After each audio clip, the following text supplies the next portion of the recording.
Bon, bonsoir. Je pense qu'on va commencer. On va pas les attendre éternellement. Bonsoir. Voilà. Alors, donc, j'espère que vos journées respectives se sont bien passées et que vous êtes arrivé avec beaucoup d'énergie. Ouais, tout à fait. Ça OK, va. bravo. Madame Sawargo, est-ce que vous avez pu évacuer votre dossier de la dernière fois? Oui, oui, on OK, a pu. OK, Merci bien, Monsieur Bois, merci. OK, très bien. Mhm. Alors, la dernière fois, il y a une question qui m'avait été posée de savoir est-ce que les conflits, les grèves, les mouvements d'humeur qu'on a dans l'administration publique, est-ce que ça pourrait connaître une fin? Et la personne avait illustré son propos par le fait que il y a un gouvernement, c'est le gouvernement tchadien, qui, malgré les concessions faites aux syndicalistes ou aux syndicats, n'a pas pu éviter qu'il y ait d'autres velléités de grève, de contestation. C'était ça, hein? Oui, il est là même. OK. Ah, c'est Mamad. Bonsoir, monsieur. Désolé du Bonne retard. arrivée, Mamad. Comment ça va? Ça va, ça va. Je viens d'arriver. Je vous ai pris en route. OK. Ah. Ça va dans l'ensemble? Oui, ça va dans l'ensemble. Formidable. J'étais en train de rappeler la question que vous m'aviez posée la dernière fois. Oui. Par rapport aux grèves dans l'administration publique. Oui. Et donc, la dernière fois, j'avais tenté de dire que le problème, ce n'est pas les concessions que les gouvernements font au profit des syndicats, mais il y a une certaine équité qu'il faut retrouver dans le traitement des agents publics. Oui. Les syndicalistes trouvent, par exemple, que ceux qui occupent de hautes fonctions ont des rémunérations qui sont sans commune mesure. Donc, ils se sucrent et ils demandent à ceux qui sont en bas de se contenter de ce qu'on leur donne. Donc, c'est un problème plutôt d'équité qui est posé. Et pour qu'on puisse s'entendre durablement et avancer, il faut que il y ait une certaine équité dans la définition de rémunération de tout agent public, toute catégorie confondue. C'est-à-dire, mais les ministres, les présidents d'institutions, les grands responsables doivent, on doit avoir une rémunération qui tient compte de la rémunération des autres. Tant que cela ne va pas être,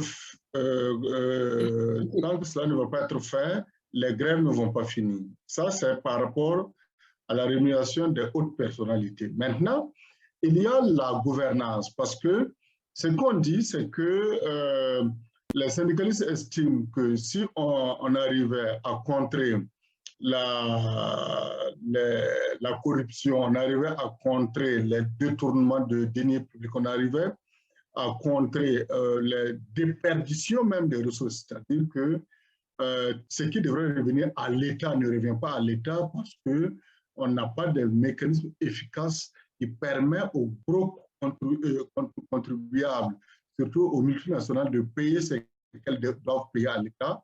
Donc, les syndicalistes estiment que si tout ça c'était bien géré, en principe, les gens, on pouvait augmenter les salaires sans qu'il y ait de difficultés. Et comme ce n'est pas fait, comme ça, bon, ils mettent la pression sur le gouvernement, les différents gouvernements. Et là, je suis d'avis avec vous que les grèves vont perdurer, vont toujours revenir, quelles que soient les concessions. Parce que si vous donnez 5%, ils vont vous dire que vous aurez pu faire même jusqu'à 10%, 20% ou même plus, quoi. En fait, c'est ça mon analyse sur la question. Rahim?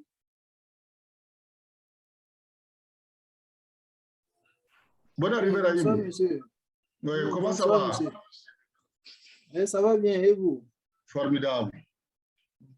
Donc, voilà, j'étais en train de répondre à une préoccupation qu'avait posée Mahmat la dernière fois. Oui. Je suppose que c'est bon. Est-ce que vous avez pu capter quelque chose? Oui, oui, j'ai compris. J'ai compris. Mahmat, qu'est-ce que vous en pensez? Mahmat, j'ai lu la question sous l'angle de l'équité dans le traitement des agents publics, toutes catégories confondues, et sous l'angle de la bonne gouvernance. Qu'est-ce que vous en pensez, Mahmat? Alors, Targuy, qu'est-ce que vous en pensez? Non, je trouve que c'est vraiment très, très pertinent. Et puis, c'est vraiment un véritable problème qui s'est étalé depuis l'être. À l'heure actuelle, ça s'étend. Et puis, comme vous l'avez bien résumé, hein, même si c'est satisfaisant, ils vont toujours trouver d'autres choses pour dire que non, il y a des manquants, il y a des insuffisances. Et c'est ça qui fait la définition du syndicalisme. OK. Oui, les autres, qu'est-ce que vous en pensez? Bon, moi, je pense que ce que vous avez dit englobe tout. En même temps, c'est un manque d'information parce que souvent, les syndicalistes, parce qu'ils n'ont pas l'information réelle, pensent que les capacités de l'État peuvent les permettre de donner plus. Illimité, oui. Voilà. C'est vrai. Oui, je suis d'accord avec vous, mais j'allais dire qu'en réalité, c'est un jeu un peu bizarre, hein, parce qu'en réalité, ils savent. Mais l'aspect que je n'ai pas abordé, c'est l'aspect politique des syndicalistes. Ça, il faut que je le dise. Vous savez, le syndicalisme est né de la lutte des classes et le travailleur est toujours convaincu que l'employeur peut mieux faire. Maintenant, le problème réel, c'est qu'il faut que cette dynamique conflictuelle-là soit maintenue pour que le travailleur soit suffisamment à l'abri, quoi. Et donc, les syndicats sont devenus des antichambres de la politique. Et si vous remarquez bien, les grands syndicalistes finissent par se retrouver en politique. Et donc, c'est l'ordre politique établi là, souvent même qu'ils contestent aussi. Hein. Donc ça, il faut que vous soyez suffisamment au courant de cela pour savoir que il y a des courants syndicalistes qui, en fait, ou bien de courants syndicaux si vous voulez, qui, dans leur philosophie, prônent une idéologie qui n'est pas forcément l'idéologie promue par ceux-là qui sont généralement au pouvoir. Donc, lorsque, par exemple, vous êtes des libéraux au pouvoir, les libéraux sont diamétralement opposés aux socialistes. Donc, tous les syndicalistes qui se reconnaissent dans le communisme, ceux-là qu'on appelle le mouvement rouge, sont des contestataires, sont des adversaires des libéraux, quel que soit ce que les libéraux vont faire. Puisque, dans le principe, les libéraux prônent la liberté d'action, la liberté d'initiative et tout. Alors qu'eux, ils prônent le collectivisme ou le communautarisme. Donc, du coup, il y a des chocs idéologiques qui se produisent et là, les conflits peuvent rester, en fait, peuvent chaque fois peuvent jalonner la gouvernance des libéraux. Maintenant, en syndicalisme, il y a des éclairés qui drainent une masse d'ignorants. Parce que nous sommes tous des travailleurs, mais nous ne savons pas en réalité. Je suis membre d'un syndicat, je ne sais pas en réalité.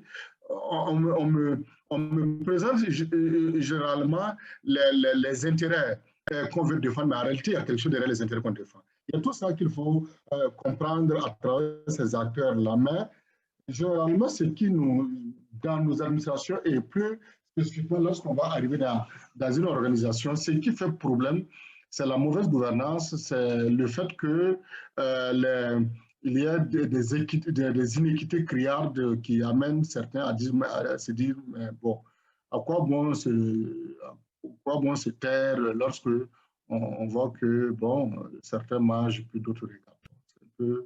C'est ce qu'il faut comprendre. Mais dans le principe, il y a même des syndicalistes qui défendent des idéologies. Et là, même si quelque chose que vous allez leur donner, tant que vous n'êtes pas de la même idéologie, ils vont toujours continuer de vous gratter, quoi. Ça aussi, il ne faut pas occulter ça. Yassoma, oui. Est-ce que c'est bon? Yassoma, j'ai une question à vous. Très bien, j'écoute, oui. S'il vous plaît, j'avais un problème de connexion au moment où, bon, je n'ai pas suivi la question là. Où Targui et Sinaré essayaient de répondre là. Parce qu'entre-temps, la connexion était défaillante. Vivre ça. Ça, c'est la première préoccupation. La deuxième préoccupation, je ne sais pas, comme vous dites, défendre les idéologies. Je n'avais pas bien compris ça, même bon, comme je l'ai dit, le réseau est bizarre. Avec votre permission, s'il vous plaît, vous pouvez reprendre pour moi, s'il vous plaît. Je n'ai pas bien suivi les explications. Comme c'est la seule dame du groupe, je vais reprendre la messe. Alors, la question initiale, c'est, comme vous le savez, la permanence des conflits au niveau des agents publics malgré les efforts consentis par le gouvernement. Donc, j'avais analysé ça initialement sous l'angle de l'équité dans le traitement ou l'iniquité dans le traitement des agents publics et également sous l'angle de la bonne gouvernance. Donc, il y a une appréciation juste qui a été faite et effectivement, il y avait la question relative au fait que, bon, certains syndicalistes feignent ne pas connaître les capacités réelles des États ou des administrations, voilà, des États en matière de ressources et croient que, bon, les ressources de l'État sont inélastiques et sont élastiques à volonté et qu'on peut leur donner tout ce dont ils ont besoin. J'ai dit oui, c'est vrai, mais en réalité, souvent, c'est de la mauvaise, entre griffes, la mauvaise foi et qui masque souvent des intérêts qui ne peuvent pas exprimer à la face du monde. Il y a des intérêts, il y a des positions idéologiques souvent contradictoires qui amènent à ce qu'on conteste. Et j'ai pris le cas justement d'un régime qui est libéral, un régime libéral avec des syndicalistes qui sont communistes, qui sont d'obédience communiste. Il y a forcément conflit, quel que soit ce que vous allez leur donner. Quand vous voyez ce qu'on appelle les rouges, hein, quand vous regardez, quand vous voyez dans le monde syndical des gens qui aiment la couleur rouge, ça veut dire qu'ils sont des communistes d'essence. Et ces gens-là n'acceptent pas les libéraux parce que les libéraux prônent la liberté d'action, la liberté individuelle, la liberté d'initiative, la liberté de parole, la liberté. Les autres disent non, l'homme, on ne peut pas voir l'homme libre, quoi, seul, quoi. Donc, il faut aller dans le communisme, donc, ou le communautarisme. Donc, du coup, il y a des chocs idéologiques. La façon de voir le monde, ils voient le monde de façon différente. Donc, la conséquence, c'est qu'ils sont chaque fois dans une dynamique conflictuelle, même si on leur donne tout. Maintenant, je disais qu'il faut vous dire chaque fois qu'en matière syndicale, vous avez des leaders éclairés qui traînent une masse souvent ignorante. Et donc, on manipule la masse pour défendre des causes. Les causes qu'on fait sortir à la face du monde sont celles que j'appelle des causes politiquement correctes et socialement acceptables. Mais au fond, il y a d'autres intérêts qui sont défendus et que souvent on ne peut pas brandir à la face du monde parce que ça peut entraîner des rejets. Donc, c'est ce que je tentais d'expliquer par rapport à ces questions-là. C'est bon? OK. Merci. Voilà. Je vous en prie. D'accord, merci. On peut progresser? Oui. Très bon. Alors, donc, si on doit progresser, la dernière fois, il y a quelque chose que je me vois obligé de devoir, voilà. les conflits, quand vous lisez le document, je dis qu'on peut également distinguer des conflits de fonction. Les conflits de fonction, je vous raconte ça rapidement pour que vous puissiez voir un peu ce à quoi ça renvoie. En fait, il y a souvent dans l'exercice des fonctions, pas fonction en tant que directeur, mais les fonctions classiques de Fayol. Quand vous prenez la fonction administrative, la fonction technique, voilà, la fonction commerciale, la fonction comptable, financière, les fonctions classiques de Fayol, là, vous avez des conflits qui peuvent naître de la façon dont les fonctions-là s'exercent ou voilà, se complètent ou se... Voilà. C'est comme si je disais que des conflits liés au fonctionnement de la direction, si vous voulez, ou des services, quoi. Est-ce que vous comprenez? Je prends généralement un exemple pour illustrer ça. Si vous ne me suivez pas, arrêtez-moi. Hein? OK? D'accord, OK. Voilà. Si vous êtes un commercial, si vous êtes un commercial, vous êtes en contact avec des clients, c'est ça? À supposer que vous soyez commercial dans une maison de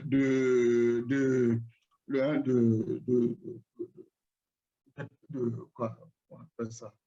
De promotion de nouvelles technologies. Hein. Donc, par exemple, la connexion, c'est une maison qui devrait nous livrer ça. Et vous êtes commercial, vous nous avez approché, vous nous avez présenté votre produit, nous l'avons accepté, mais dans l'exploitation, nous nous rendons compte que la connexion n'est pas bonne plutôt. C'est ça? Vous me suivez? Oui, oui, on vous suit. Donc, je vous appelle pour vous faire le retour pour dire non, Monsieur Rahim, franchement dit, je suis déçu de votre connexion parce que quand je l'installe, je l'active, je vais travailler, je n'arrive pas à travailler. Donc, Rahim va collecter mes besoins et il ne pas dire aux techniciens là, qui sont... Les clients se plaignent sur le terrain parce que la connexion n'est pas bonne. Est-ce que vous ne pouvez pas changer votre façon de faire, votre façon de disponibiliser la connexion pour les clients? Cette direction peut dire non, oui, mais visiblement, on ne voit pas de changement. Et cela s'installe dans la durée. Donc, excusez-moi, cela va amener un conflit entre la direction commerciale et la direction technique parce que la direction technique ne fait pas suffisamment d'efforts pour intégrer le retour que la direction commerciale ramène du terrain pour que le produit soit adapté au goût des clients. Donc, il y a des conflits.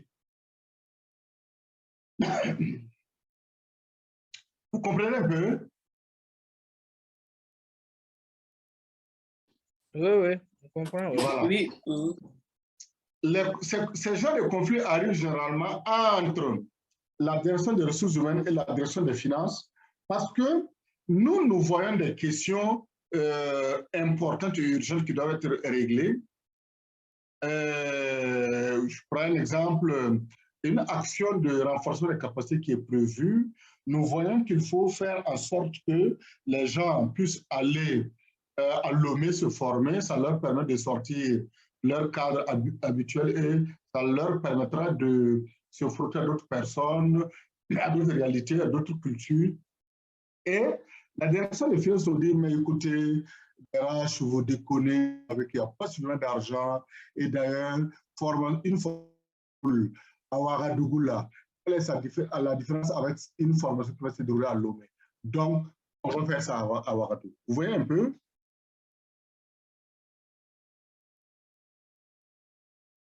Donc, les deux directions vont rentrer dans une dynamique conflictuelle parce que elles ont des positions qui se contredisent.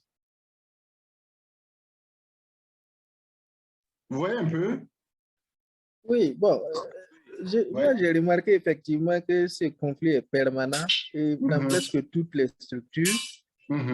Est-ce que ce n'est pas également dû au fait qu'avant d'être une direction, les ressources humaines étaient une sous-composante des directions financières? Donc, ils les voient toujours comme nous les Africains, on voit la France, par exemple, quoi. C'est ça. Non, non, je suis vraiment d'accord avec vous, Sidari.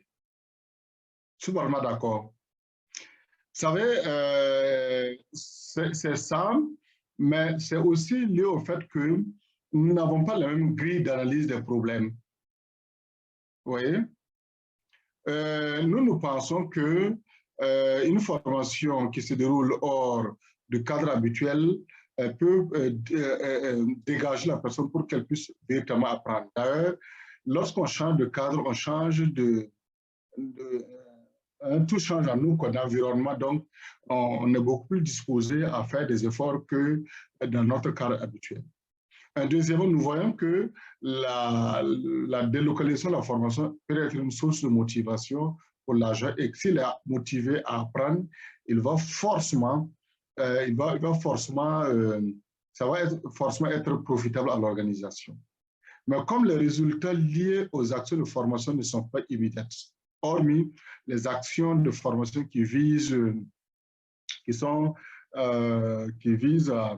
à donner des connaissances pratiques et voilà, pour ceux qui sont dans certains postes de travail, qu'on peut constater comme ça, les autres, c'est dans la durée. Donc, le financier, lui, il est orienté résultat concret. Donc, du coup, souvent, bon, on reste dans cette dynamique sans occulter effectivement le fait que nous relévions donc aujourd'hui, ils nous voient comme leur petit frère. Donc, quand on leur parle de certaines choses, bon, on préfère dire non, non, ces choses. Et malheureusement, les managers dans les organisations sont beaucoup plus sensibles aux questions financières qu'aux questions des ressources humaines.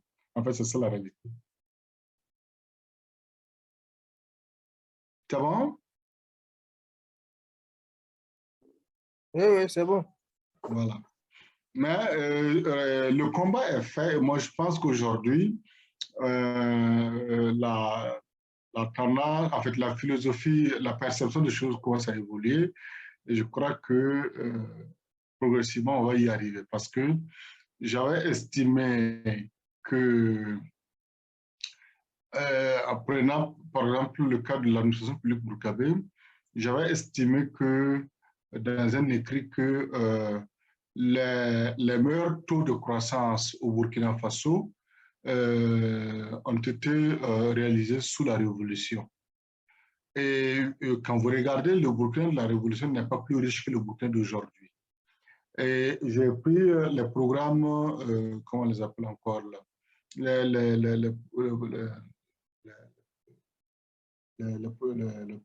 plan de développement qu'on a conçu au Burkina, le plus récent, quand on prend le cadre stratégique de lutte contre la pauvreté, quand on quitte là-bas, on prend la SCAD, donc la stratégie de croissance accélérée de développement durable, on quitte là-bas, on vient au PNDS 1.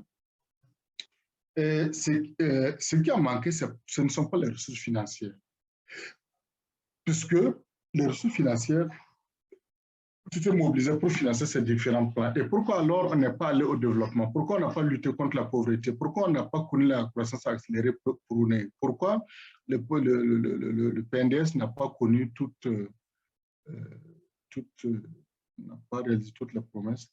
C'est tellement les hommes. Donc, je dis que le principal, on doit se convaincre définitivement que la principale ressource de développement d'un pays, d'une organisation, c'est l'homme et non les ressources. C'est ce qui peut justifier le fait que le Rwanda, après une guerre quand même difficile, qui s'est relevée en 1995, puisse aujourd'hui être devant des pays qui n'ont jamais connu une telle tragédie et qui ont eu des ressources pour se développer, comme voilà, certains pays comme la Côte d'Ivoire, comme le Gabon, qui ont des richesses, comme bien d'autres, mais l'Angola et autres, mais qui ne sont pas au niveau de Rwanda aujourd'hui. Donc, ça montre que visiblement, le problème, ce n'est pas les ressources financières. Et d'ailleurs, compter sur les ressources financières sans les ressources humaines capables, c'est créer plus de l'inflation que de développement. Donc, je pense que ça commence à prendre.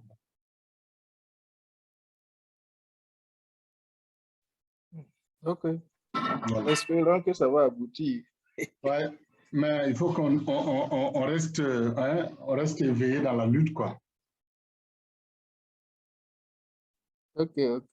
Voilà. Alors, donc, les conflits de fonctions, ça peut être entre des fonctions du même niveau, donc qu'on va appeler donc le niveau, c'est de façon horizontale, donc la direction des ressources humaines, la direction des finances, la direction commerciale, la direction de la production, ou bien d'autres directions, parce que ça peut même être lié au fait que ces directions-là veulent des ressources humaines, veulent renforcer leur effectif, alors que la DRH n'est pas en mesure de leur trouver les hommes et les femmes qu'il leur faut. Donc, ça peut amener des conflits. Donc, ça, c'est des conflits de fonction entre des services d'un même niveau. Donc, c'est horizontal.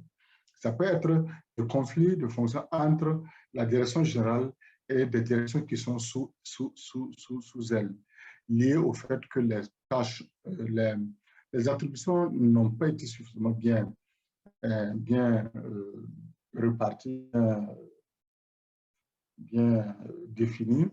Il y a des attributions qui clochent, qui sont au milieu, ou bien il y a un management qui consiste, par exemple, à confier des instructions relevant la DRH à une autre direction. Voilà. Et donc, les directions vont à un moment donné s'engager dans une dynamique conflictuelle avec la direction générale qui ne joue pas pleinement son rôle. Voilà. Donc, ça, c'est également des conflits de fonction. C'est bon? Oui, oui, c'est bon. Mais là, c'est de façon verticale.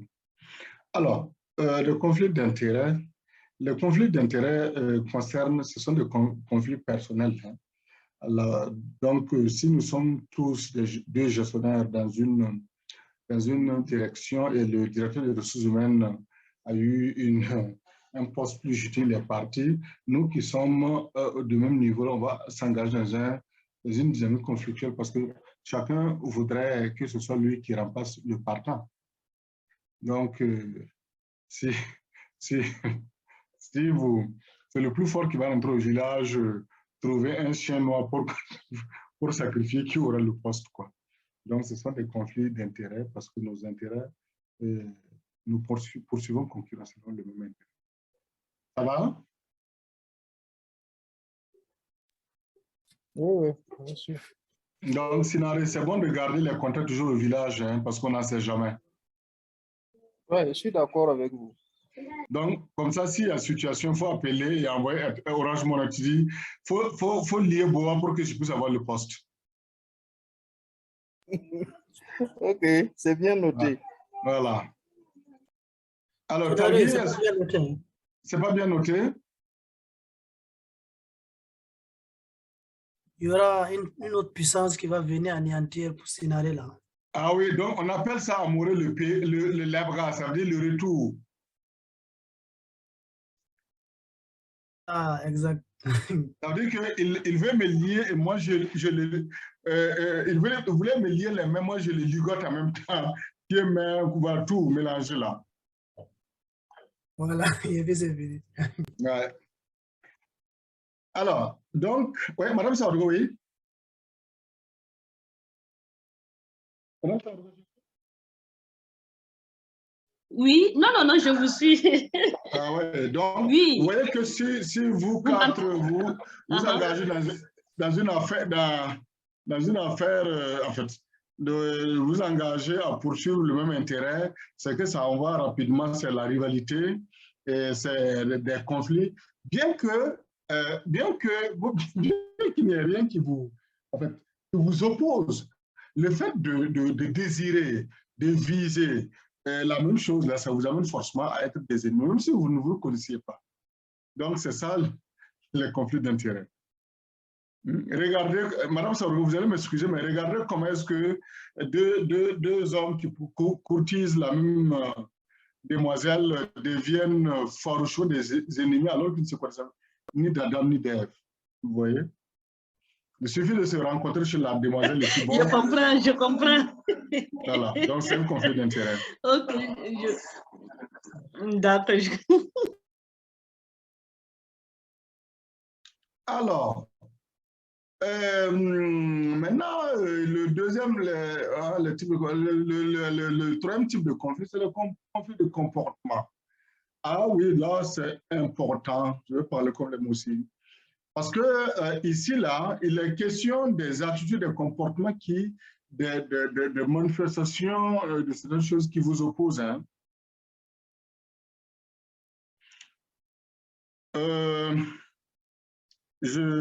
La dernière fois, je vais vous en parler certainement. Vous voyez, nous, la vieille classe trouve que nous avons un comportement très arrogant, nous sommes très arrogants, nous sommes... vous voyez, non?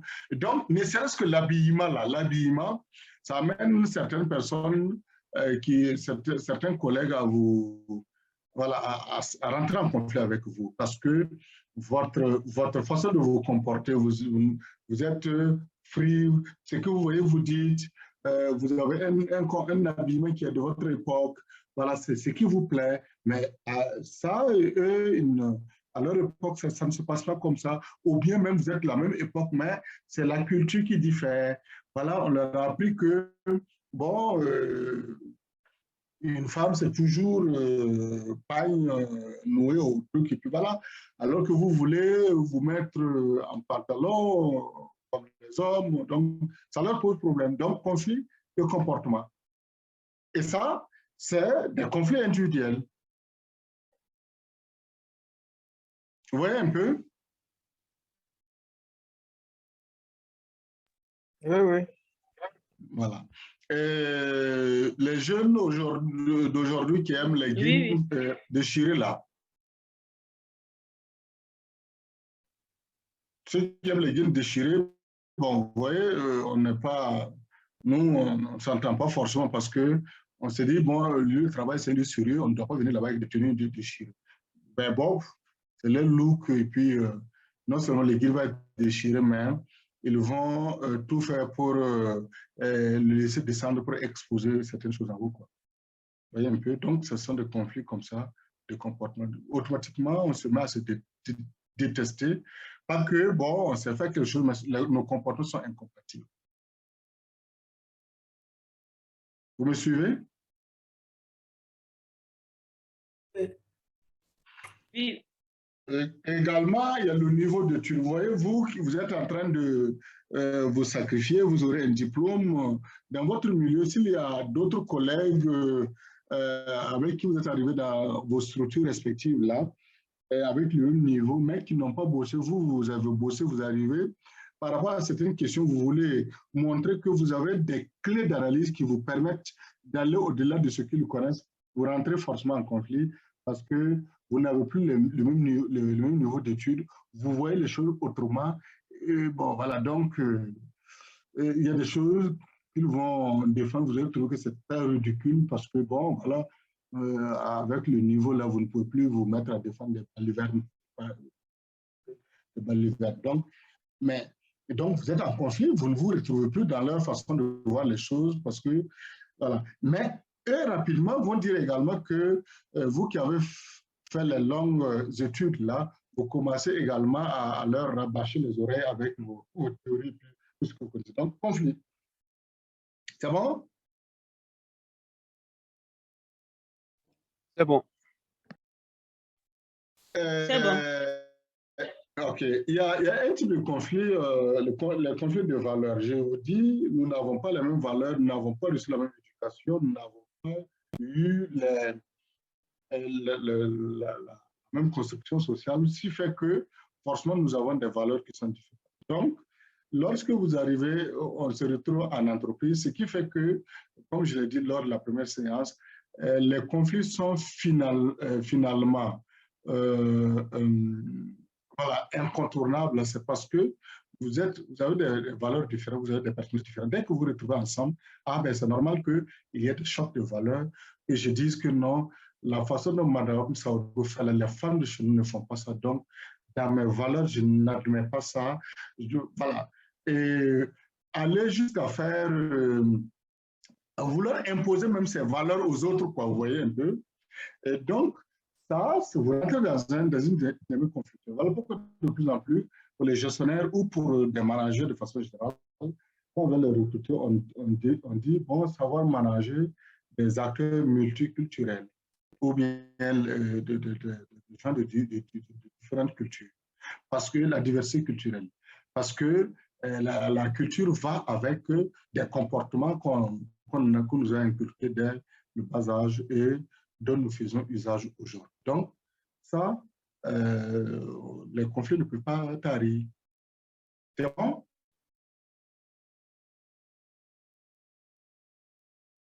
Oui, c'est bon. OK. Targui, c'est bon? Oui, c'est bon. Et Mamat? OK. Oui, c'est bon. Très bon. Donc, les conflits collectifs sont des conflits portés par les syndicats. Et là, généralement, ce sont les intérêts professionnels qu'ils prétendent défendre. C'est bon? Oui. Maintenant, nous passons à un test, OK? Retrouvez l'image des deux messieurs qui sont en train de regarder la même chose et qui la lisent différemment. Vous l'avez retrouvé, ça doit être diapo 44.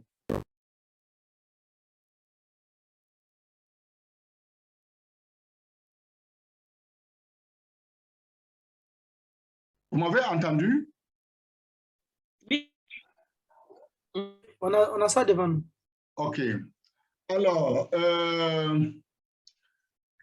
qui a raison, qui a tort? Je donne la parole à Mamat d'abord. Qui a raison, qui a tort?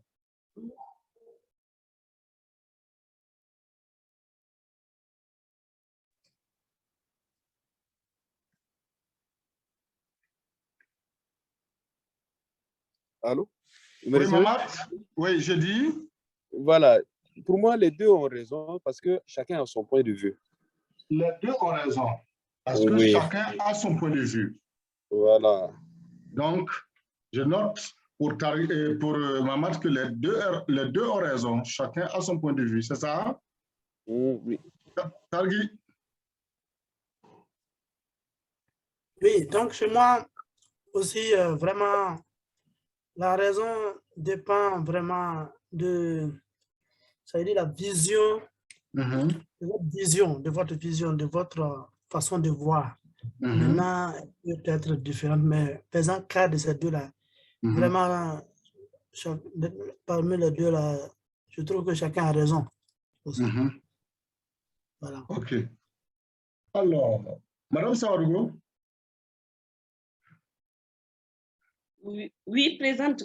Voilà, effectivement, je me joins à l'autre monsieur et à Mahama, dit que bon, les deux ont raison. Ça dépend de la position que tout un chacun aussi est positionné, quoi. OK.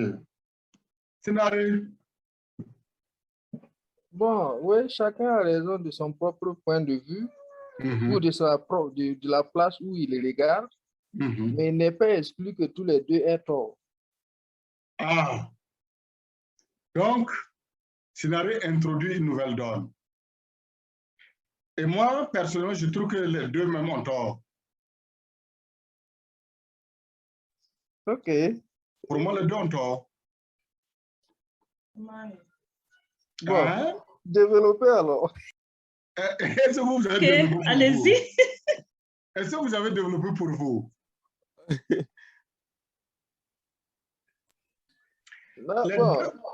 les deux ont tort parce que lorsque dans un conflit, lorsque dans une situation, on ne voit pas, on ne s'intègre pas dans une dynamique, mais on continue de raisonner comme si on était seul, effectivement, on a tort. Parce que c'est A et B qui sont en conflit. B ne devrait pas simplement rester hermétique, non, ne considérer que sa position, sa vision des choses, mais aussi s'ouvrir à l'autre pour comprendre ce qui pourrait être les motivations de l'autre. Et maintenant, le raisonnement doit être nuancé en disant, bon, selon ma position, c'est un 9, mais je ne sais pas comment vous l'apercevez. Et 6 aussi doit dire, bon, selon moi, ma position actuelle, c'est 6, mais je ne sais pas comment est-ce que vous... Donc, on doit être dans une dynamique d'intégration de l'autre dans le raisonnement. Parce qu'on n'est pas seul. Lorsque vous restez dans une situation d'égoïsme, vous restez dans une situation où vous aurez tort parce que chacun a sa position et à ce moment, les positions vont être tranchées. Donc, pour moi, les deux ont tort.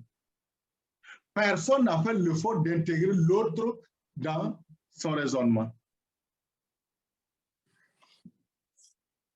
Qu'est-ce que vous en pensez? Ouais, c'est plus pertinent en tout cas. Oh, moi, mon commentaire là, Ok.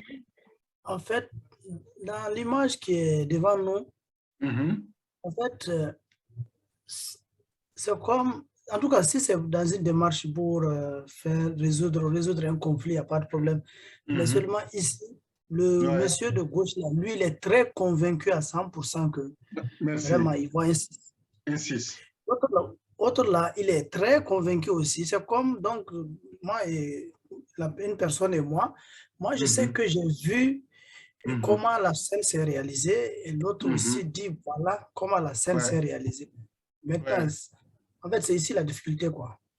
C'est d'accord. Lorsque on se met dans une logique, si c'est un dossier, c'est un témoignage qu'on doit produire, hein. Si c'est un témoignage qu'on doit produire devant un juge, chacun va dire, en tout cas, moi je vais dire ce que j'ai vu. Donc celui de la gauche va dire, moi je veux un 6, point. Je ne vais pas dire ce que je n'ai pas vu. Celui de la droite va dire, moi j'ai vu un 9, point. Je ne vais pas dire ce que je n'ai pas vu. Et là, effectivement, chacun aura dit ce qu'il a vu. On est d'accord, non? Oui. Mais lorsqu'on est dans une dynamique conflictuelle, on n'est pas dans une dynamique comment on appelle ça, de témoignage qu'on dépose devant un juge, mais on est dans une dynamique de raisonnement et intègre l'autre. Donc, du coup, on va dire, oui, c'est vraiment, je vois un 9, mais peut-être que l'autre voit autre chose. Et c'est ça tout l'intérêt de l'analyse. Donc, avoir raison ne signifie pas toujours que l'autre a tort. Donc, si on s'engage dans cette dynamique, ça veut dire que le raisonnement est beaucoup plus pertinent en matière de résolution de conflits. Il faut jamais dire, on ne peut pas dire que à partir du moment où, de par ma position, je vois que c'est rouge, je jure au nom de Dieu et de ses anges, ou comment on appelle ça, que c'est rouge. Non. L'autre peut voir ça autrement. Donc, lorsque vous jurez, alors vous gardez une position hermétique, vous n'allez plus évoluer et le conflit va perdurer. Donc, voilà pourquoi j'ai dit que les deux ont tort. Parce que personne n'a dit, l'un a dit 6, l'autre a dit 9. Mais l'un aurait pu dire 6 mai, l'autre 9 mai. Qu'est-ce que vous en pensez? Ouais, c'est plus constructif en tout cas. Et c'est plus pondéré. C'est pondéré par rapport aux positions tranchées des deux. Donc, moi, je dirais aussi qu'en utilisant le mais là, vraiment, après ça, on pourra prendre un thé ensemble. Merci. C'est ça, j'ai dit dans une dynamique de résolution de conflit, on va dire le mais là pour qu'on puisse dépasser ce qu'on appelle le face-à-face réducteur. Parce que voilà toi, voilà moi, on est dans un face-à-face réducteur. C'est bon? Oui. OK. Voilà. Et gardez l'écoute, je reviens tout de suite. Madame Sarou m'entend? Oui, oui. C'est une façon de vous inviter, vous les femmes là, souvent, à ne pas vous cantonner sur votre position et dire que c'est ça ou rien, mais également à permettre, à donner une petite place au doute, quoi. OK. Voilà. Parce que généralement, vous ne tentez pas un tant soit peu de vous mettre dans la peau de l'autre pour voir les choses autrement, mais tel que vous l'avez vu, oh, c'est ça seulement, et puis vous foncez.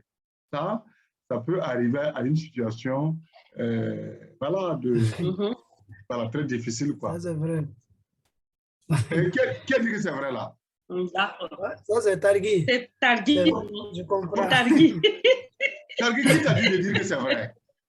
Ah, c'est leur quotidien. Quand ils voient quelque chose. Non, oui, moi, je n'ai pas dit de valider. Qui a dit de dire que c'est vrai? C'est conseillé, je suis en train de dire, madame Sarko, pourquoi tu mets ta bouche dedans? Franchement, quoi. Oui, bon. Franchement, quoi. Bon, mais je crois qu'il ne va plus mettre sa bouche dans nos conseils. Voilà. Alors, donc. Merci pour vos conseils. Voilà, oui, bon, il m'a l'air. Maintenant, en prenant les différentes fonctions. Oui.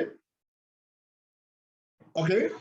En prenant les différentes fonctions au niveau de l'organisation, la fonction planification, donc prévision, la fonction organisation, la fonction coordination, et jusqu'à l'exécution de l'évaluation, j'ai essayé de ressortir quelques éléments qui peuvent être source de conflit. Donc, ça, vous avez ça dans le document, on ne va pas en parler. En revanche, il y a une partie, je crois que j'ai sauté ça. Est-ce qu'il y a une partie liée au choc de personnalité là? Voilà. Allez-y à la diapositive, comment on appelle ça encore, 52. Vous me suivez? Oui, oui, on vous suit. Voilà. Vous voyez, CRA a identifié, Costa et CRA ont identifié 5 dimensions de la personnalité résumées à travers l'acronyme OCA, comme l'océan Atlantique. Et ces différentes personnalités-là, lorsque vous vous retrouvez ensemble dans une organisation, ben, le choc ou le croisement des personnalités, ça crée souvent des conflits, comme des étincelles. Quand vous prenez quelqu'un qui est océane, le O veut dire ouverture. Ouverture, c'est ouverture d'esprit. Ouverture, c'est ouverture de pensée. C'est ouverture de cœur, si vous voulez, comme on le dit couramment. Et ouverture de parole, dans la parole aussi. On est ouvert. Mais, donc, on est extraverti, c'est ça?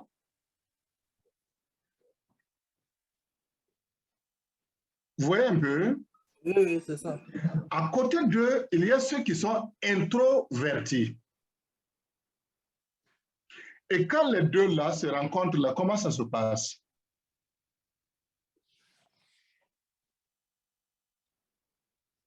L'extraverti va dire 10 mots et l'introverti, même pas un seul mot. Avec le temps, l'introverti trouve que l'extraverti lui fatigue les oreilles. Son bruit, là, c'est trop. Donc, conflit. Quand l'introverti arrive là où l'extraverti est en train de faire du bruit, là, il préfère se lever, aller s'enfermer dans son bureau. Conflit. Vous suivez ce que je suis en train de raconter là? Oui, oui. Alors, généralement, quand vous allez en réunion, les introvertis ne parlant pas, ils veulent que la réunion se tienne à une vingtaine de minutes, 30 minutes maximum. Les extravertis parlant veulent faire des étalages sur les dossiers et tout. Donc, à un moment donné, on a un conflit. Ces gens nous fatiguent chaque fois à la réunion. Voilà, c'est vous seuls qui savez parler, non? Vous ne pouvez même pas vous taire un instant. Les gens veulent rejoindre leur bureau pour aller travailler. Vous êtes là, oui, vous ne finissez pas. Donc, conflit. Donc, c'est nos personnalités qui nous amènent à cela. Vous voyez un peu? Oui, oui. Que dit Mamat? Oui. Vous voyez un peu? Oui, oui. Mamat? Oui, je vous reçois, monsieur. Oui, je veux savoir, vous êtes introverti ou extraverti? C'est difficile de dire. Hein? Pourtant. Bon, moi, je suis un peu introverti, hein, pas extraverti. Mm-hmm. Je préfère aller directement à l'essentiel. Mm-hmm.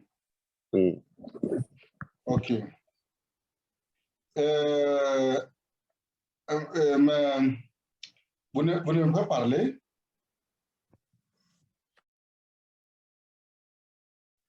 Vous aimez parler ou non?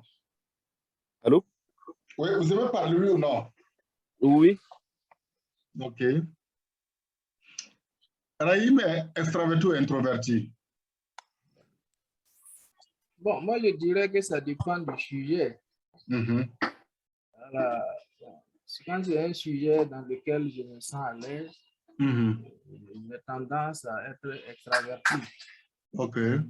Dans la vie courante, en tout cas, je suis plutôt introverti parce que je n'aime pas beaucoup les débats inutiles, travailler la journée, ainsi de suite. Mais quand je maîtrise un sujet, j'ai tendance à vouloir m'étaler dessus, quoi.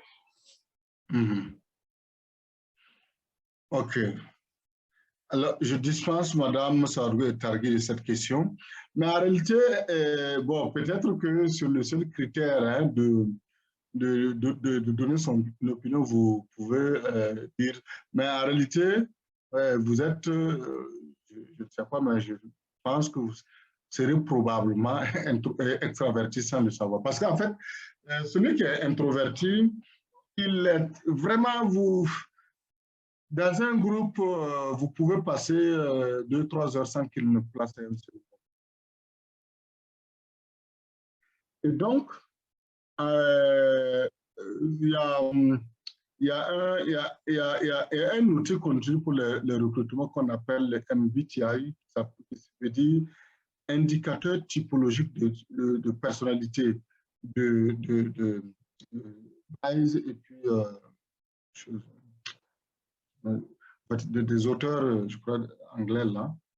Donc, par exemple, en évaluant la personnalité, on aime dire que les extravertis sont occupent des postes comme effectivement la gestion des ressources humaines, la communication, des postes de secrétariat, des postes qui les mettent en contact avec les gens, puisqu'ils parlent.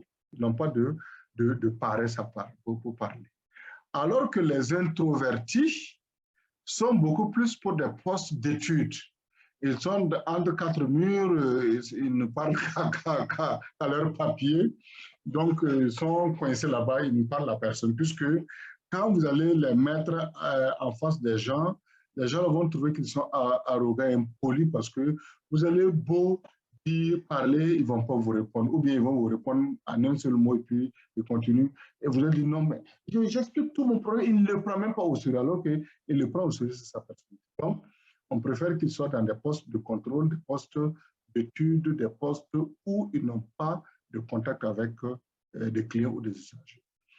Alors, vous voyez un peu?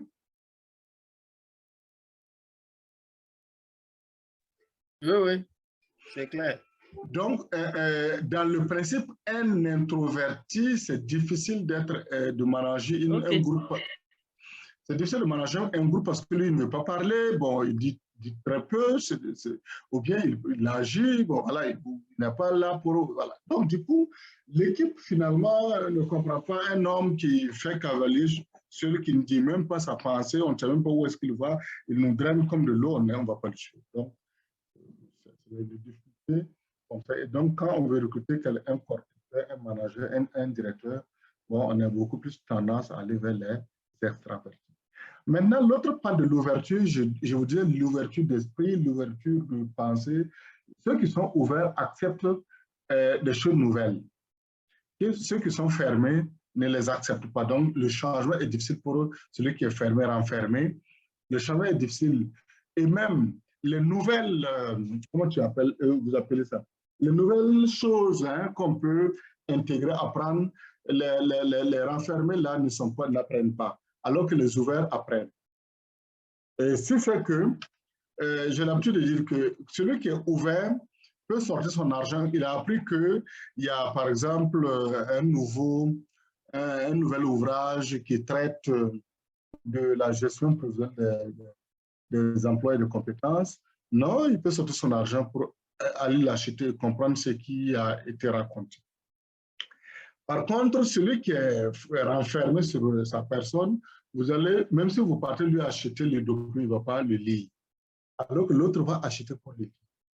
Et il vous souviendra que lorsqu'on a introduit l'ordinateur dans les systèmes, donc dans le travail, beaucoup, les renfermés sur soi ont refusé d'apprendre l'informatique parce que, bon, écoutez, ils ne peuvent pas, après 10-15 ans, se mettre à apprendre de nouvelles façons de travailler. Ils ne peuvent pas. Donc, ils sont restés collés à leur bic feuille, alors que les ouverts ont appris et même se sont professionnalisés parce que, bon, ils ont trouvé que ce sont des opposants. Donc, c'est la différence entre celui qui est ouvert d'esprit et celui qui est renfermé ou normal fermé, si vous voulez. C'est bon?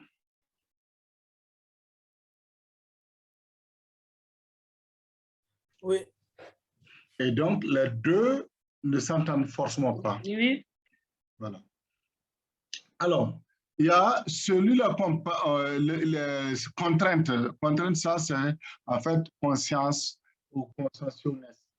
Là, ça traduit un peu la façon dont la personne réagit lorsque on lui pose une question. Et si vous remarquez, vous avez des gens, quand on balance une préoccupation comme ça, tant que ces gens ne vont pas faire un raisonnement, si vous voulez, un raisonnement scientifique pour aboutir à une conclusion, ils ne peuvent pas sauter pour vous donner une réponse. Vous voyez un peu? Ce sont les gens qui sont consciencieux, qui sont méthodiques, qui sont fiables. Et donc, tant qu'ils ne vont pas faire un raisonnement, non, ils ne vont pas vous donner une réponse. Donc, ils sont méticuleux et consciencieux dans le travail. Ça va? Oui.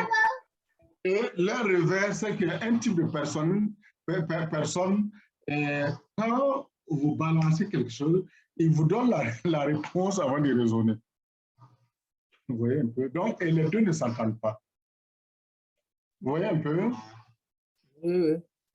Alors, l'extraversion, j'en ai parlé, mais également l'extraversion peut être appréciée sous l'angle de la sociabilité, de la gaieté, de l'enthousiasme, de la stabilité de la personne. Et l'altruisme, le A, océan, le A, là, c'est l'altruisme, l'amabilité ou l'agréabilité. Bon, comprenez que, comme ce sont des Anglais, en traduisant en français, on se permet de donner des termes qui sont un peu faux. Donc, là, vous avez des gens avec qui, quand vous êtes fiers, ils sont faciles à vivre, accommodants, et puis bon, ils sont confiants à faire une coopérative. Pendant que vous avez des gens qui sont désagréables à vivre. Si on vous met ensemble pendant 24 heures, vous croirez qu'on vous a mis ensemble pendant des années. Tellement les 24 heures ont été infernales pour vous. Donc, ce sont des gens désagréables. Ils ne sont pas altruistes. Mais je rappelle que ce n'est pas en fait, un défaut, puisque c'est leur faire du mal. C'est leur personnalité comme ça. Vous voyez un peu? Oui, oui. Voilà.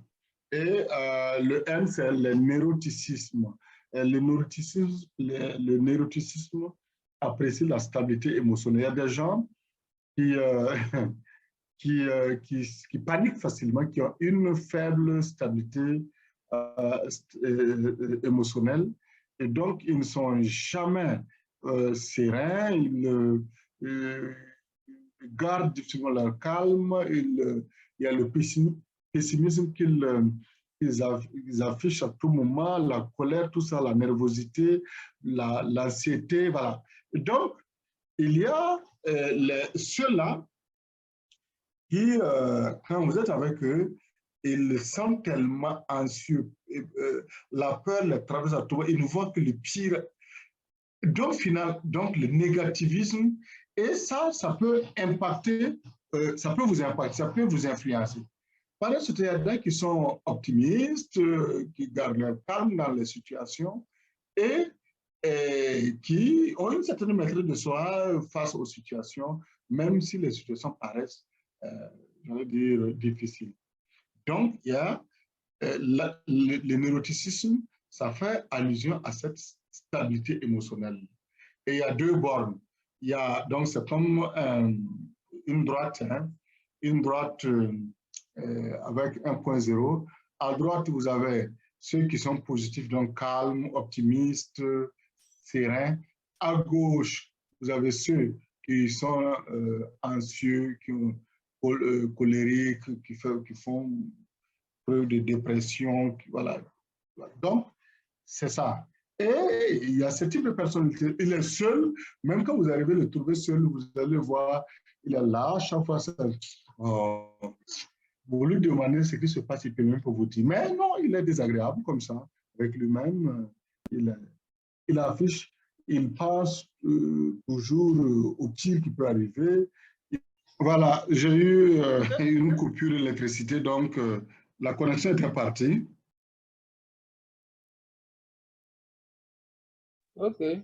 Donc, comme on a eu la chance que c'est revenu, on va progresser. Donc, il y a des gens désagréables comme ça. Et donc, lorsque ceux-là qui sont optimistes se retrouvent dans une situation avec ceux-là qui sont pessimistes, donc forcément, les personnalités vont rentrer en conflit parce qu'on ne peut pas être avec quelqu'un qui chaque fois ne voit que le pire, des gens paranoïaques. Ouais, c'est difficile. Donc, les personnalités peuvent rentrer en conflit et ça va créer des soucis entre les deux. Donc, juste, j'évoque ça pour dire que les différences, nous sommes différents les uns des autres en termes de personnalité. Et lorsque nous nous retrouvons dans la même organisation, on n'est pas suffisamment rationnel pour ne voir que les intérêts professionnels qui nous ont rassemblés, mais chacun a tendance aussi à à valoriser sa personnalité, à s'exprimer. De toute façon, c'est souvent de façon inconsciente. Et là, effectivement, on peut rentrer en conflit les uns avec les autres. Alors, je m'arrête là et puis je vous écoute. Est-ce qu'il y a des questions?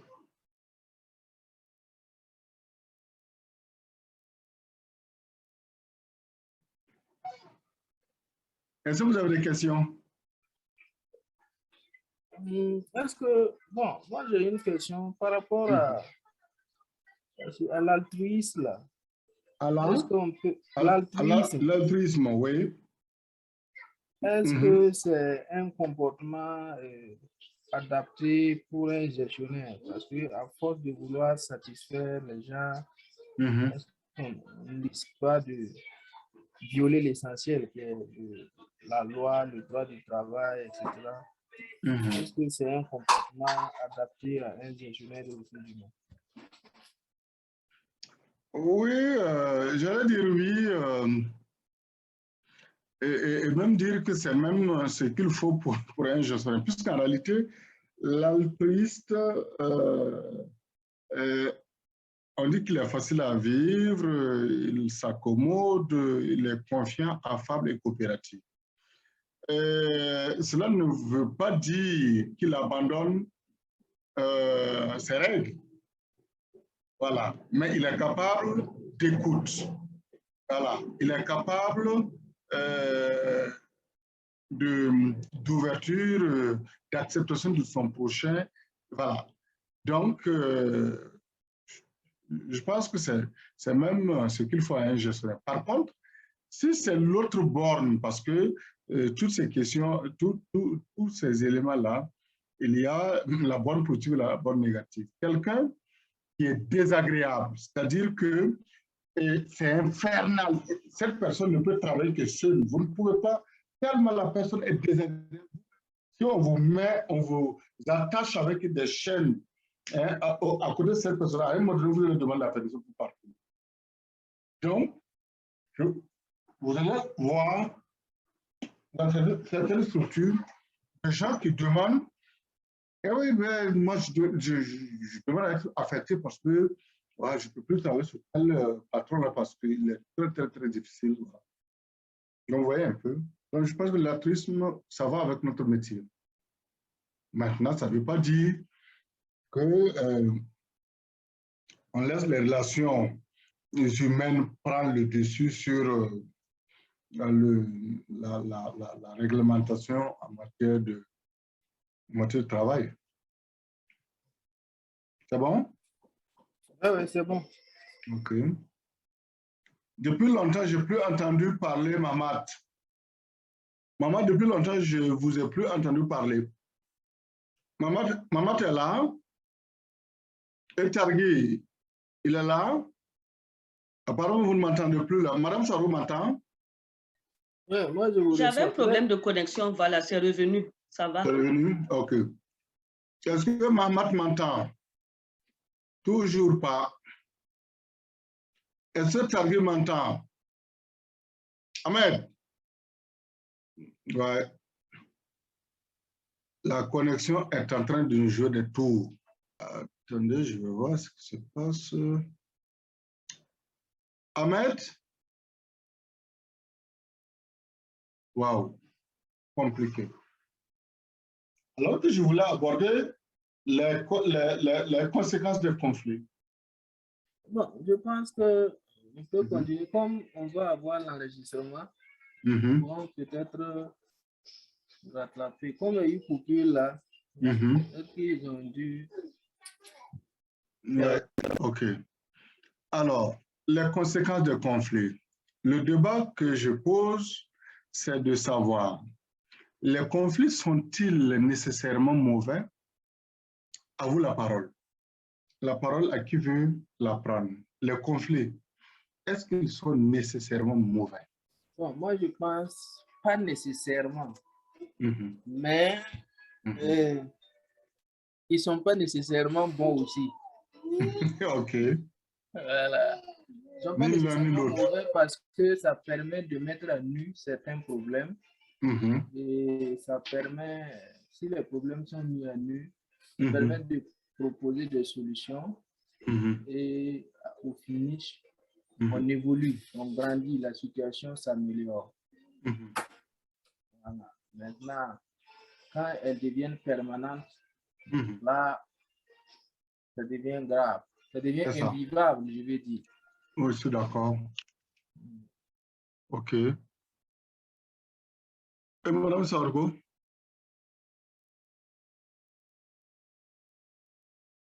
Oui, Madame Sargo. Vous entendez? Oui. Oui, allô? Voilà, les conflits ne sont pas, sont pas nécessairement mauvais parce que bon, ça dépend aussi. Il y a de ces conflits où, bon, terre à terre, on dit, bon, si ça vient, il faut qu'on se dise, repartir sur une bonne base. Comme en début de cours, vous avez dit que, bon, chez les Moussi, là, on dit que cohabiter ensemble, c'est vraiment faire la bagarre. Donc, ce n'est pas nécessairement mauvais. Mais il y a de ces conflits aussi, quand c'est permanent, et souvent, on n'a pas besoin aussi de beaucoup tirer, quoi. Il sert aussi à rééquilibrer aussi les relations de pouvoir aussi. Bon, selon ma compréhension, quoi. Ouais. OK. Qui d'autre? Qui d'autre? Je suis là. Ah, Targui, je demande, est-ce que les conflits sont nécessairement mauvais?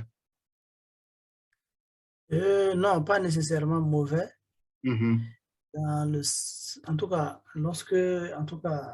c'est un canal qui sert à, comme l'autre là, comme on appelle, comme Madame Savadogo a dit, lorsque ça sert à rééquilibrer les relations de pouvoir, à favoriser cette flexibilité et puis l'adaptabilité là. Tout vient, par exemple, d'une petite incompréhension et puis voilà, après on voit que maintenant le train est en route, il n'y a pas de problème, vraiment ce n'est pas mauvais.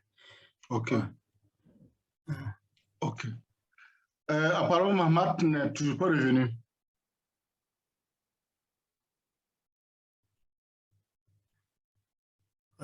Alors, je suis là, monsieur, c'est juste que j'ai des problèmes de connexion. OK. Donc, j'écoute. Oui. J'écoute. Est-ce que les conflits sont nécessairement mauvais? Non, les conflits ne sont pas nécessairement mauvais. On peut tirer avantage des conflits car elles permettent je dirais même d'évaluer le climat social même et de savoir quel est le comportement des gens, du personnel, c'est-à-dire identifier qui est qui. Et généralement, les conflits silencieux ne permettent pas vraiment de résoudre les problèmes. Il faut que ça sorte, comme les gens ont l'habitude de le dire, pour pouvoir résoudre carrément le problème. Bon, généralement, les conflits, là, ça permet quand même d'avoir un climat un peu plus stable. Vu qu'on ne peut pas vraiment avoir une organisation sans conflit. C'est à peu près ça. Bon. De façon ramassée, quoi. Oui, les conflits ne sont pas nécessairement mauvais dans la mesure où les conflits nous permettent d'avancer par rapport à la situation pré-conflit. C'est pourquoi, si c'est parce qu'il y avait des injustices criardes en matière de rémunération que nous avons connu le conflit, on va ressortir de ce conflit-là en rééquilibrant un peu les choses et donc en réajustant les rémunérations de façon à ce que chacun puisse avoir ce qu'il peut avoir en fonction de son niveau, en fonction de ses attributions, en fonction de son poste de travail, ainsi de suite. Et donc, à ce moment, on ressort beaucoup plus grandi puisque on renforce la cohésion de groupe parce qu'on a balayé tout ce qui était source de disparité, tout ce qui pouvait être source de division et on allait vers ce qui peut être source de cohésion. Donc, le conflit n'est pas nécessairement mauvais. C'est bon? Oui, c'est bon. Le conflit n'est pas nécessairement mauvais parce que c'est bon. Les conflits amènent les protagonistes à mesurer leurs propres forces, mais aussi à prendre conscience de la force de l'autre. Et donc, comme je sais que, ah oui, je suis fort, certes, mais l'autre aussi a une force de destruction et l'autre aussi peut me faire mal, alors dorénavant, je me comporte en tenant compte de lui. Sinon, il peut me surprendre désagréablement. Donc, le conflit permet de se découvrir davantage. Le conflit permet de réajuster nos territoires. Les conflits permettent de revoir nos lignes les lignes de nos pouvoirs, réajuster le pouvoir pour tenir compte de l'autre. Parce que on a pris conscience de ce que nous sommes, mais on a pris aussi conscience de ce que les autres sont. Donc, les conflits ne sont pas nécessairement mauvais. C'est bon? Oui. Mais Oui. pour qu'on puisse tirer meilleur parti ou bien qu'on puisse tirer profit des conflits, il faut que les conflits soient maintenus dans un cadre à des proportions acceptables et raisonnables. Sinon, ça sera le feu un peu partout. Donc, les conflits, bien qu'ils ne soient pas nécessairement mauvais, doivent pouvoir être contenus dans des proportions acceptables et maîtrisables. Sinon, c'est la destruction. C'est bon?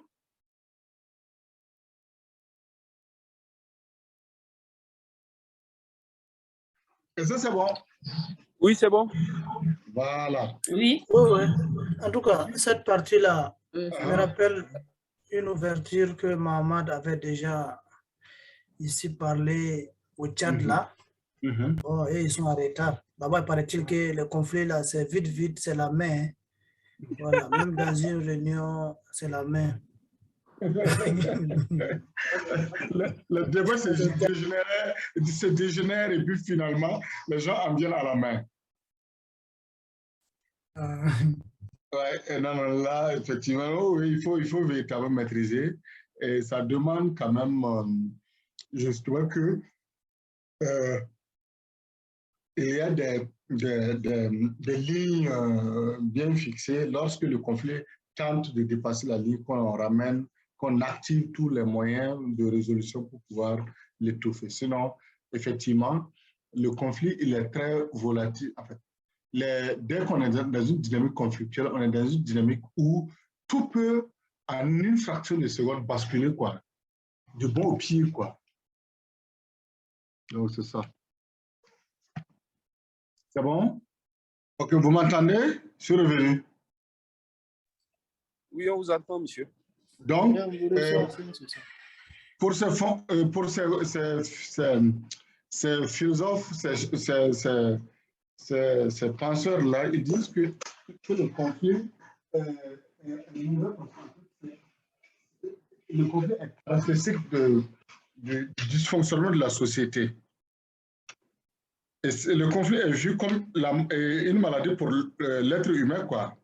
Donc, on dit que le conflit est pour la société ce que la maladie est pour l'homme. Comme quoi, la maladie est une mauvaise chose pour l'homme, et donc le conflit est une mauvaise chose pour la société. Vous voyez un peu?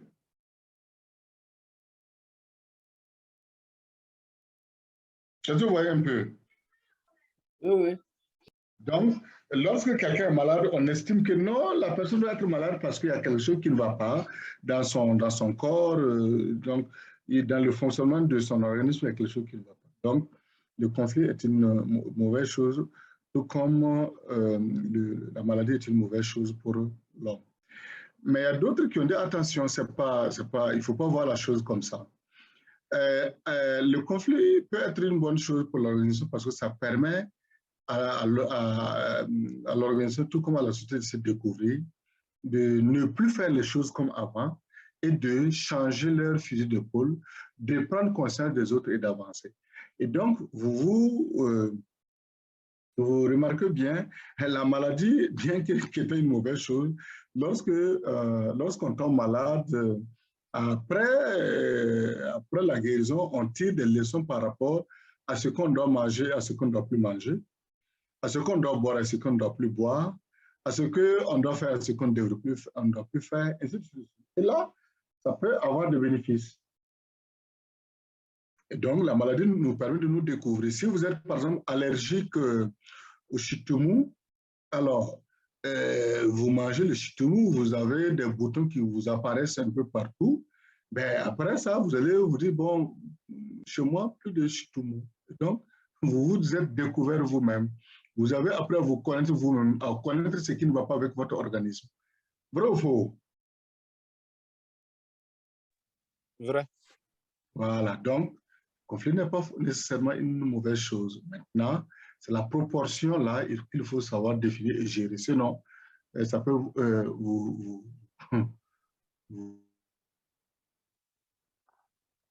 amener de l'autre côté. C'est bon? Oui, c'est bon. Oui, c'est bon. Alors, donc, je parle de Mary Parker Foley. Donc, je disais que je cite Mary Parker Foley qui, en 1925, lors d'une conférence sur le conflit constructif, il disait que le conflit n'est ni bon ni mauvais, qu'on doit le traiter sans a priori moral et le considérer non comme un combat, mais comme la manifestation d'une différence entre des opinions, des intérêts et voilà, des personnes, de tout ce qu'on veut, quoi. Donc, vous voyez un peu, voilà. Question d'amener les gens à avoir une vision beaucoup plus positive des conflits, quoi. C'est bon? Oui, bien sûr. Voilà, si vous avez des questions, n'hésitez pas. Hein. Oui. Si vous avez des questions, n'hésitez pas. Moi, je voulais revenir sur la précédente question là où on a parlé de l'océan là. Est-ce que c'est possible d'avoir une personne qui se situe entre c'est-à-dire au milieu entre l'extra et puis l'intro là? Non, dans le principe, non. Maintenant, puisque c'est comme vous prenez une droite graduée de 0 à plus infini et 0 à moins l'infini. C'est ça? Oui. C'est ça, non? Oui, oui. Une droite, vous mettez 0 au milieu. À droite, vous avez plus 1, plus 2, plus 3, plus 4. OK.